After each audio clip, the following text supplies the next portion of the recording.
Hello dear student, toppers coaching class के इस NCERT exemplar series में आपका हार्दिक स्वागत है।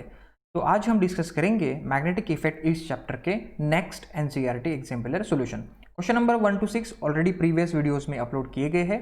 इस वीडियो में शुरुआत करते हैं क्वेश्चन नंबर 7 से। Question number 7, in the arrangement shown in figure there are two coils wound on a non-conducting cylindrical rod.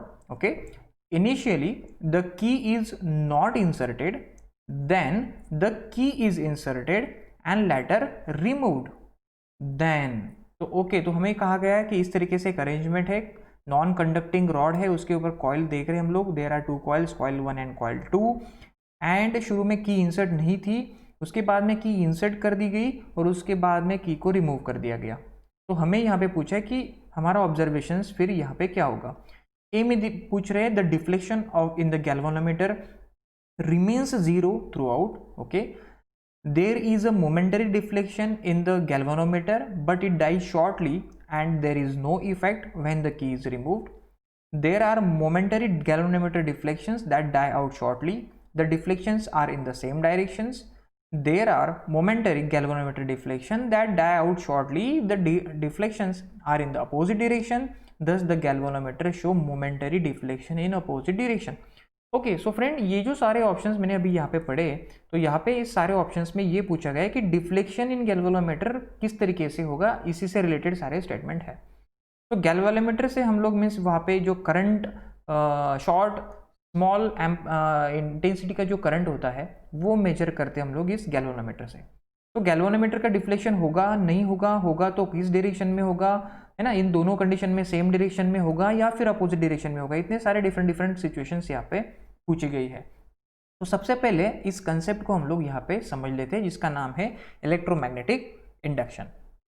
Okay, तो फ्रेंड, उस क्वेश्चन का आंसर देखने से पहले सबसे पहले इलेक्ट्रोमैग्नेटिक इंडक्शन को ठीक से समझ लेते हैं। यहाँ पे मैंने दो सिचुएशन रखी गई है आपके सामने, situation A and situation B.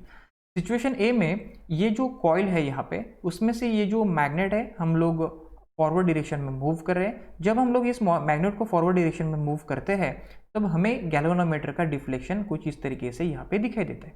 Galvanometer deflect कर रहा है यानी कि उसमें से करंट फ्लो हो रहा है, ये तो यहाँ पे पक्का समझ में आ रहा है ना। मीन्स अगर यहाँ पे हम लोग मैग्नेट को पुश कर रहे हैं इनसाइड द कॉइल तो करंट यहाँ पे प्रोड्यूस हो रहा है फ्रेंड्स। तो इसी करंट को कहा जाता है इंड्यूस्ड करंट, क्योंकि वो इंड्यूस किया जा रहा है ना, उसमें प्रोड्यूस हो रहा है वो कॉइल में करंट।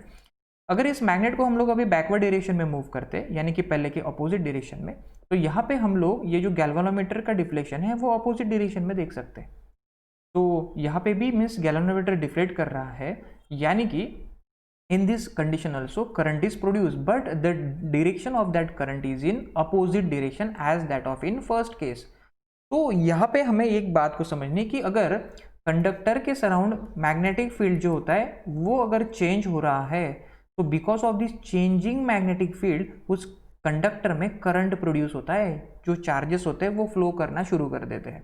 तो प्लीज नोट दिस थिंग, और यही हमें फिर इस गैल्वेनोमीटर से पता चलता है। तो यहाँ पे हम लोग मैग्नेट को फॉरवर्ड बैकवर्ड मूव कर रहे हैं, यानी कि हम लोग इस कंडक्टर के सराउंडिंग में जो मैग्नेटिक फील्ड है उसको चेंज करें, and because of this change in magnetic field इस कंडक्टर से करंट फ्लो हो रहा है, और जिसकी डायरेक्शन, जिसका प्रेजेंस हम लोग इस गैल्वेनोमीटर में देख सकते हैं। Okay, so this is the first condition. यहाँ पे हम लोगों ने मैग्नेटिक फील्ड को चेंज किया था। कैसे चेंज किया था? By moving the magnet inside and out of that particular coil. अभी हम लोग मैग्नेटिक फील्ड को कांस्टेंट रखते हैं, अभी हम लोग कंडक्टर को मूव करते हैं फॉरवर्ड डायरेक्शन। यहाँ पे एक परमानेंट मैग्नेट आप लोग देख सकते हो, और ये जो मेटल वायर है जिसको कि गैल्वेनोमीटर कनेक्ट था, उस मेटल वायर को सिर्फ अपवर्ड एंड डाउनवर्ड डायरेक्शन में यहाँ पे मूव कर रहे हैं। ठीक है, सो जब हम लोग इसको अपवर्ड डायरेक्शन में मूव कर रहे हैं we find that there is a deflection in galvanometer, है ना, यानी कि यहाँ पे करंट प्रोड्यूस हो रहा है, गैल्वेनोमीटर डिफ्लेक्ट हो रहा है यानी कि इसमें से करंट फ्लो हो रहा है। ओके, सो अगर हम लोग उसकी अपोजिट डायरेक्शन यानी कि डाउनवर्ड डायरेक्शन में अगर वायर को मूव करते हैं तो उस समय भी ये गैल्वेनोमीटर डिफ्लेक्ट हो रहा है, यानी कि यहाँ पे भी मीन्स करंट प्रोड्यूस हो रहा है, लेकिन अपोजिट डायरेक्शन में करंट प्रोड्यूस हो रहा है। तो इन दोनों केसेस से हमें यहाँ पे एक बात तो पक्की होगी कि कंडक्टर के सराउंडिंग में जो भी मैग्नेटिक फील्ड होती है वो अगर चेंज हो रही है तो यहाँ पे इस करंट कंडक्टर में करंट प्रोड्यूस होता है, और इसी करंट को इंड्यूस करंट कहते हैं, और इस कंसेप्ट को इलेक्ट्रोमैग्नेटिक इंडक्शन कहा जाता है। ओके, सो फ्रेंड यहाँ पे एक बात आप लोगों को ठीक से ये भी समझनी है कि देखो यहाँ पे ये जो मैग्नेट फॉरवर्ड डायरेक्शन में मूव कर दिया गया, तो यहाँ पे जो मैग्नेटिक फील्ड थी वो चेंज हो गई। लेकिन अगर ये मैग्नेट हमने आगे जाके उसको रोक दिया वैसे कि वैसे, अगर ये मैग्नेट रहा, तो उसके बाद क्या होगा, the magnetic field surround this conductor steady हो जाएगी, कांस्टेंट हो जाएगी, तब हमें ये डिफ्लेक्शन वहां पे नहीं दिखाई देगा। मीन्स जब हम लोग सिर्फ ये जो मैग्नेट जब मोशन में होता है फॉरवर्ड डायरेक्शन में, तब तक ही हमें गैल्वेनोमीटर का डिफ्लेक्शन दिखाई देगा। आप लोग इस मैग्नेट को आके जाकर अगर रोक देते हो तो ये गैल्वेनोमीटर फिर से जीरो रीडिंग पे आ जाएगा, क्योंकि अभी क्या हो रहा है, अभी उस कंडक्टर के सराउंड में कांस्टेंट स्टेडी मैग्नेटिक फील्ड है, तो वहां पे फिर करंट इंड्यूस नहीं होगा। करंट इंड्यूस होने के लिए मैग्नेटिक फील्ड चेंज होना जरूरी होता है ना। तो शुरू में जब हम लोग मैग्नेट मोशन में था तब मैग्नेटिक फील्ड चेंज हो रही थी, मैग्नेट जब स्टॉप कर दिया तो उसके अराउंड सराउंड जो मैग्नेटिक फील्ड था वो कांस्टेंट है, स्टेडी है, there is no change in magnetic field, तो इसीलिए यहाँ पे अभी करंट इंड्यूस नहीं होगा। अगेन हम लोग बैकवर्ड मूव करते हैं उस मैग्नेट के, तो अगेन जो कंडक्टर के सराउंडिंग जो मैग्नेटिक फील्ड है वो चेंज होती जा रही है, और इसी की वजह से हमें यहाँ पे डिफ्लेक्शन दिखाई दे रहा था। तो यहाँ पे आपको एक बात नोटिस करना है कि करंट इंड्यूस होने के लिए सबसे बड़ी बात, सबसे इंपॉर्टेंट बात यह है कि उसके सराउंड जो मैग्नेटिक फील्ड है वो चेंज होनी चाहिए। वो चेंज हम लोग या तो मैग्नेट को मूव करके उसमें इंड्यूस कर सकते हैं, या फिर उस कंडक्टर को ही हम लोग मूव करके उसमें इंड्यूस कर सकते हैं। तो ये इलेक्ट्रोमैग्नेटिक इंडक्शन का बेसिक कंसेप्ट होता है। अभी हम लोग जाएंगे हमारे कॉइल के कंसेप्ट के पास। ओके, सो फ्रेंड लास्ट जो दो एग्जांपल हम लोगों ने देखे, वहां पे एक तो हम लोगों ने मैग्नेट को मूव किया था या फिर कंडक्टर को मूव किया था, यानी कि हर बार इलेक्ट्रिकल मीन्स करंट इंड्यूस होने के लिए दोनों को मूव करना जरूरी होता है क्या? नहीं फ्रेंड्स, वैसे जरूरी नहीं होता है, वो हम लोग इस एक्सपेरिमेंट से ठीक से समझ सकते हैं। इस एक्सपेरिमेंट में आप लोग देखोगे कि एक नॉन कंडक्टेंट रॉड है, उसके ऊपर दो कॉइल्स है, कॉइल 1 एंड कॉइल 2। कॉइल 1 को यहाँ पे बैटरी सप्लाई दिया गया है एंड कॉइल 2 को सिर्फ गैल्वेनोमीटर वहाँ पे कनेक्ट किया गया है। अभी फ्रेंड्स यहाँ पे देखिए ठीक तरीके से क्या हो रहा है एक्चुअली में। यहाँ पे हम लोग जब की इंसर्ट करते हैं तब उसमें से करंट फ्लो होना शुरू कर देता है, और जब भी करंट फ्लो होता है उसके सराउंडिंग मैग्नेटिक फील्ड क्रिएट होती है। तो ये जो अभी मैग्नेटिक फील्ड प्रोड्यूस हो रही है इसके सराउंड, तो बिकॉज ऑफ इसके सराउंडिंग मीन्स कॉइल 2 के सराउंडिंग में जो पहले कॉन्स्टेंट मैग्नेटिक फील्ड था वो तो अभी चेंज हो रहा है। So because of the changing magnetic field वहाँ पे फिर करंट इंड्यूस होता है, और वो हम लोग गैल्वेनोमीटर में देख सकते हैं। उसके बाद लेकिन ये मोमेंटरी डिफ्लेक्शन होता है, क्योंकि करंट जब यहाँ पे स्टेडी फ्लो करना शुरू हो देता है फिर उसके बाद में मैग्नेटिक फील्ड भी स्टेडी हो जाती है, और उसके बाद में फिर यहाँ पे करंट इंड्यूस नहीं होता, क्योंकि हम लोगों ने देखा है कि करंट फ्लो होने के लिए मैग्नेटिक फील्ड चेंज होना जरूरी है। जब तक मैग्नेटिक फील्ड चेंज होती रहती है तब तक ही करंट इंड्यूस होता है। तो यहाँ पे हम लोग देख सकते हैं कि when the current in coil become steady, जो मैग्नेटिक फील्ड होता है वो भी स्टेडी हो जाएगा, फिर उसमें से जो करंट होगा, ये बी में जो करंट फ्लो होगा वो स्टॉप हो जाएगा, यानी कि एक मोमेंटरी डिफ्लेक्शन देने के बाद वो गैल्वेनोमीटर फिर से जीरो पे आ जाएगा। अगेन अगर हम लोग इसमें से की अभी रिमूव कर देते हैं तो क्या होगा, करंट रिमूव करेंगे फ्रेंड्स, तो इसमें से जो करंट फ्लो हो रहा है वो फ्लो होना बंद हो जाएगा। सो उसके सराउंडिंग जो मैग्नेटिक फील्ड थी वो कम कम होते होते जीरो हो जाएगी, यानी कि अभी magnetic field near this coil 2 change होगी, तो यहाँ पे करंट इंड्यूस होगा लेकिन वो अपोजिट डायरेक्शन में होगा। तो ये जो गैल्वेनोमीटर होता है उसका डिफ्लेक्शन हमें अपोजिट साइड में मिलता है, इस साइड में। वो भी कब तक, जब तक ये करंट पूरा जीरो हो जाता है तब तक, और फिर वो फिर से जीरो पोजीशन पे गैल्वेनोमीटर आ जाता है ना। सो ये कंसेप्ट हम लोग यहाँ पे देख सकते हैं, इसको ही कहा जाता है इंड्यूस्ड करंट। ओके, आई होप कि ये इंड्यूस्ड करंट वाला कंसेप्ट आप लोगों को ठीक से समझ में आ गया है। तो फ्रेंड अभी इस सिचुएशन को ठीक से समझते हैं कि सपोज पहले की इंसर्ट नहीं थी, वहां से करंट फ्लो नहीं हो रहा है, यहाँ पे कांस्टेंट मैग्नेटिक फील्ड है सभी के, जो अपना अर्थ का होता है वो, यानी कि भाई यहाँ पे हम लोग गैल्वेनोमीटर जीरो पोजीशन पे देखेंगे। अभी हम लोग यहाँ पे सपोज अगर की इंसर्ट कर दी, करंट फ्लो होना शुरू हो जाएगा, तो यहाँ पे मैग्नेटिक फील्ड प्रोड्यूस होगी, और because of this change in magnetic field यहाँ पे करंट इंड्यूस होगा और हमें गैल्वेनोमीटर में डिफ्लेक्शन दिखाई देगा। यह हो गया कंडीशन वन। लेकिन वो मोमेंटरी होगा, जब यहाँ से कंस्टेंट करंट फ्लो होना शुरू हो जाता है, मैग्नेटिक फील्ड भी स्टेडी हो जाती है, तो ये अगेन फिर से जीरो पे आ जाएगा, है ना। मीन्स वो जब हम लोग की इंसर्ट करेंगे तब हमें क्या नजर आएगा, डिफ्लेक्शन हो रहा है लेकिन फिर से जीरो हो गया, इस तरीके से। ओके, उसके बाद जब हम लोग की रिमूव करेंगे यहाँ से, तो करंट फ्लो होना बंद हो जाएगा, यानी कि उसके सराउंडिंग जो मैग्नेटिक फील्ड प्रोड्यूस हो रही थी वो भी अभी नहीं होगी। तो यहाँ पे मीन्स उसके पहले इस कॉइल के सराउंडिंग में जो मैग्नेटिक फील्ड था, because of this current carrying coil, तो अभी नहीं रहेगा, वो कम हो जाएगा, तो उसके वजह से यहाँ पे फिर से करंट इंड्यूस होगा because of change in magnetic field. तो यहाँ पे ये जो करंट होगा वो अपोजिट डायरेक्शन में फ्लो होना शुरू करेगा। तो गैल्वेनोमीटर में हम लोग अपोजिट डायरेक्शन में डिफ्लेक्शन देखेंगे, वो भी for few second few time, उसके बाद में ये फिर से जीरो हो जाएगा। ओके, सो ये हमारा ऑब्जर्वेशन इस एक्सपेरिमेंट में रहेगा, है ना। तो this is all about this experiment. तो चलिए फ्रेंड्स अभी डिस्कस करते हैं हमारे स्टेटमेंट्स या फिर हमें ऑप्शंस क्या क्या दिए गए थे। इसके बारे में एक और इम्पॉर्टेंट पॉइंट मैं आप लोगों को, ओके तो फ्रेंड अभी यहाँ पे एक बात मैं आप लोगों के साथ शेयर करूंगा विच इज़ इंपॉर्टेंट, कि अगर यहाँ पे हम लोग ना अल्टरनेट करंट, एसी करंट अगर अप्लाई करते थे तो आपको पता है अल्टरनेट करंट की जो ड्यूरेशन होती है वो भी चेंज हो जाती है और मैग्नीट्यूड भी चेंज होते रहता है। मीन्स अल्टरनेट करंट के सराउंडिंग जो मैग्नेटिक फील्ड होता है वो भी कंस्टेंटली चेंज होते रहता है। तो अगर हम लोग यहाँ पे अल्टरनेट करंट यूज़ करते थे तो यहाँ पे कंटिन्यूसली इंड्यूस करंट होता था, ये भी आप लोगों को ठीक से समझना है। तो हमें डिफ्लेक्शन कंटिन्यूसली दिखाई देते थे। यहाँ पे बैटरी यूज़ की गई है which produces a DC current. तो यहाँ पे फिर हमें जब तक फिर फॉर अ पर्टिकुलर मोमेंट जब मैग्नेटिक फील्ड चेंज होती है ना, मीन्स जीरो से कुछ पर्टिकुलर वैल्यू में आती है, फिर वैल्यू से जीरो में आती है, उतने देर के लिए फिर हमें यहाँ पे डिफ्लेक्शन दिखाई देता है। तो चलिए देखते हैं ऑप्शंस क्या कहते हैं। ओके, ऑप्शन नंबर ए में दिया गया था deflection in the galvanometer remains zero through out. तो नहीं फ्रेंड्स, जीरो नहीं होगा, क्योंकि जब की इंसर्ट होगी मैग्नेटिक फील्ड प्रोड्यूस होगा कॉइल के सराउंडिंग और फिर यहाँ पे करंट इंड्यूस होगा, तो करंट इंड्यूस होगा तो डिफ्लेक्शन कुछ ना कुछ वैल्यू हमें दिखाई देगी। तो ये ऑप्शन तो नहीं होगा, option number A. There is a momentary deflection in the galvanometer but it dies out shortly. यहाँ तक तो ठीक है, मोमेंटरी डिफ्लेक्शन होगा लेकिन शॉर्टली टाइम के लिए होगा, वेरी गुड, यहाँ तक तो ठीक है।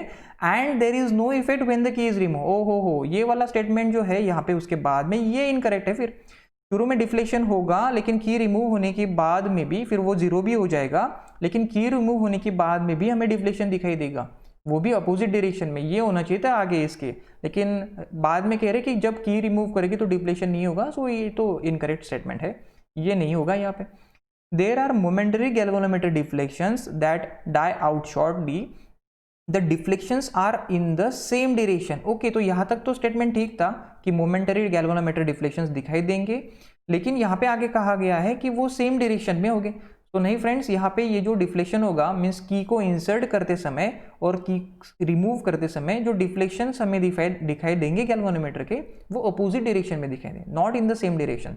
तो this is also not the correct answer. There are momentary galvanometer deflection that die out shortly. हाँ, ये तो करेक्ट है यहाँ तक। The deflections are in opposite direction, yes that is also correct. Does the galvanometer show momentary deflection in opposite direction, yes that is the correct statement. Momentary deflection हो गए, कुछ minutes कुछ सेकेंड्स के लिए ही हो गए और वो अपोजिट डायरेक्शन में हो गए की इंसर्ट और रिमूव करने के बाद। Okay, so this is the correct statement. So the answer of this question number 7 is option number D. Question number 8, choose the incorrect statement. Okay, so friends हमें यहाँ पे इनकरेक्ट स्टेटमेंट को identify करना है। चलो वन बाय वन सारे statements देखते हैं और उसके बारे में सोचते हैं। स्टेटमेंट नंबर ए में कहा गया है Fleming's right hand rule is simple rule to know the direction of induce current. Okay, तो ये जो इंड्यूस करंट जो कि हमने लास्ट क्वेश्चन में डिस्कस किया, तो उसकी डायरेक्शन फाइंड आउट करने के लिए फ्लेमिंग्स राइट हैंड रूल को हम लोग यूज करते हैं, ऐसा इसमें कहा गया है। तो friend this is the correct statement, क्योंकि फ्लेमिंग्स राइट हैंड रूल में ये कहा गया है कि हमें हमारे राइट हैंड की जो फोर फिंगर है, मिडल फिंगर है और थंब को इस तरीके से अरेंज करना है जैसे कि they are mutually perpendicular to each other. तो वहाँ पे फिर इस तरीके से then in this position the four finger will give the direction of magnetic field, है ना। वो अगर मैग्नेटिक फील्ड की डायरेक्शन में होगी, मोशन की डायरेक्शन में अगर थंब होगा, सो वहाँ पे इंड्यूस करंट जो है it will be directed by the middle finger, है ना। सो इस तरीके से डायरेक्शन ऑफ इंड्यूस करंट हमें यहाँ पे मिल सकती है सेंटर फिंगर के द्वारा। तो yes, Fleming's right hand rule से हमें इंड्यूस करंट की डायरेक्शन मिलती है और ये स्टेटमेंट यहाँ पे करेक्ट है। ओके, सो फ्रेंड देखते हैं अभी statement number B. The right hand thumb rule is used to find the direction of magnetic field due to the current carrying conductor. So friend this is also correct statement। हम लोग right hand thumb rule जो है उससे current carrying conductor के surrounding जो magnetic field produce होती है उसकी डायरेक्शन फाइंड आउट करते हैं। तो friend this is the right hand thumb rule, है ना। हम लोग ऐसे इमेजिन करते हैं कि हम लोगों ने राइट हैंड में एक करंट कैरिंग कंडक्टर को होल्ड किया हुआ है कि जिस तरीके से means in the direction of current हमारा थंब वहाँ पे पॉइंट कर रहा है। फिर हम लोग जो कर्ड हमारे जो फिंगर्स होगी चारों रिमेनिंग फिंगर्स, वो if we hold it around the conductor then वो जो फिंगर्स होगी it will give the direction of magnetic field. यही होता है राइट हैंड थंब रूल, और इससे हमें फिर करंट कैरिंग कंडक्टर में जो मैग्नेटिक फील्ड, उसके सराउंडिंग जो मैग्नेटिक फील्ड बन रही है उसकी डायरेक्शन हमें पता चल जाती है। So this statement is also correct statement. तो friend statement number a and b तो अभी तक करेक्ट है। स्टेटमेंट नंबर सी यहाँ पे देख लेते हैं। The difference between the direct and alternating current is that the direct current always flow in one direction whereas alternating current reverses the direction periodically. Okay, so friend direct current और alternate current के बारे में ये statement दिया गया है which is also the correct statement. तो friend direct current और अल्टरनेट करंट के बारे में हमें इतना पता है कि डायरेक्ट करंट, देखिए ये जो डायग्राम, ये जो ग्राफ है, it represents the direct current and this graph represents the alternate current. इस डायग्राम में आप लोग देख सकते हो कि करंट की वैल्यू जो है वो थ्रू आउट कॉन्स्टेंट है, it have the same magnitude, है ना, विद द टाइम। सो यहाँ पे और डायरेक्शन भी इस करंट की सेम ही है, तो ऐसे करंट को कहा जाता है डायरेक्ट करंट। और if you observe this graph carefully, जो मैग्नीट्यूड है करंट का वो चेंज हो रहा है, उसके साथ साथ उसकी डायरेक्शन भी चेंज हो रही है। तो यहाँ पे हम लोग कह सकते हैं कि ये जो करंट है यानी कि अल्टरनेट करंट, उसकी डायरेक्शन टाइम के साथ में चेंज होती है, also the magnitude also changes with respect to time. तो यहाँ पे डायरेक्ट करंट और अल्टरनेट करंट के बारे में हम लोग इस बात को समझ सकते हैं। तो स्टेटमेंट में हमें दिया गया था कि, देखते क्या था statement. So friend statement C में दिया गया था, difference between direct current and alternate current is that direct current always flow in one direction whereas alternate current reverses direction periodically. तो यस, हम लोगों ने समझ लिया इस कंसेप्ट को, अल्टरनेट करंट की डायरेक्शन चेंज होती रहती है। तो this is also correct statement. तो ये जो अबव 3 स्टेटमेंट्स है वो तो करेक्ट ही है। Let's have a look toward statement number D. In India the alternate current यानी कि AC changes direction after every 1/50 second. Okay, so after every 1/50 second में जो अल्टरनेट करंट की डायरेक्शन चेंज होती है, ये हमें यहाँ पे बताया गया है। सबसे पहले ये जो इंडिया में जो करंट सप्लाई किया जाता है इलेक्ट्रिसिटी, उसके बारे में थोड़ा सा जानकारी यहाँ पे हम लोग समझ लेते हैं। ओके, सो फ्रेंड इंडिया की अगर हम लोग बात करते हैं, जो इलेक्ट्रिसिटी सप्लाई होती है यहाँ पे, तो उसकी फ्रीक्वेंसी जो होती है अल्टरनेट करंट की, वो 50 हर्ट्ज होती है। प्लीज नोट दिस थिंग्स, यानी कि 1 सेकेंड्स में वहाँ पे 50 साइकिल्स वहाँ पे उस मीन्स 50 हर्ट्ज, सॉरी 1 सेकेंड में 50 टाइम्स ड्यूरेशंस मीन्स 50 साइकिल्स वहाँ पे टोटल कंप्लीट्स होते हैं। और प्लीज़ नोट दिस थिंग कि ये जो 1 साइकिल होता है यहाँ पे हम लोग देख सकते हैं, तो इस 1 साइकिल में ये जो करंट है उसकी ड्यूरेशन 2 टाइम्स चेंज हो गई है। यहाँ पे ड्यूरेशन फर्स्ट टाइम चेंज होगी, फिर यहाँ से सेकेंड टाइम चेंज होगी। सो अगर 1 सेकेंड्स में यहाँ पे 50 साइकिल्स हो रहे हैं, 50 साइकिल्स है ना, 50 हर्ट्ज फ्रिक्वेंसी इस तरीके से, तो और हर साइकिल में 2 टाइम्स चेंज हो रही है ड्यूरेशन, तो 1 सेकेंड में यहाँ पे फिर 50 मल्टीप्लाइड बाय 2 यानी कि 100 टाइम्स ड्यूरेशन चेंज होगी, 100 टाइम्स, है ना। यानी कि 1 टाइम ड्यूरेशन चेंज होने के लिए जो टाइम लगेगा फिर यहाँ पे, so it will B 1/100 second. ये 100 इधर ट्रांसपोज हो जाएगा फ्रेंड्स। तो मीन्स चेंज होने के लिए, ड्यूरेशन चेंज होने के लिए जो टाइम लगेगा इट विल बी 100 सेकेंड्स। तो इस तरीके से हमें इसको समझना है। Okay, so friend last discussion में हम लोगों ने देखा कि after every 1/100th second duration change हो रही है, और स्टेटमेंट नंबर डी में दिया गया है कि in India alternate current changes duration after every 1/50 second. तो this is the incorrect statement जिसको कि हमें फाइंड आउट करना था। यहाँ पे होना चाहिए था आफ्टर 1/100 सेकेंड ड्यूरेशन चेंज हो रही है, तो तब ये स्टेटमेंट करेक्ट रहता था। आई होप कि ये जो सारे 4 स्टेटमेंट है ABCD, उसके सारे प्रॉपर लॉजिक एंड रीजनिंग मैंने आपके साथ शेयर किए, आपको समझ में भी आए हैं। तो चलिए डिस्कस करते हैं next example, next question, question number 9। Question number 9, a constant current flows in horizontal wire in the plane of the paper from east to west। Okay, so एक प्लेन ऑफ पेपर होगा, वहाँ पे ये जो suppose हम लोगों ने north, south, east और वेस्ट, ऐसे पेपर को कंसिडर किया तो ईस्ट टू वेस्ट यहाँ पे करंट फ्लो हो रहा है, ठीक है।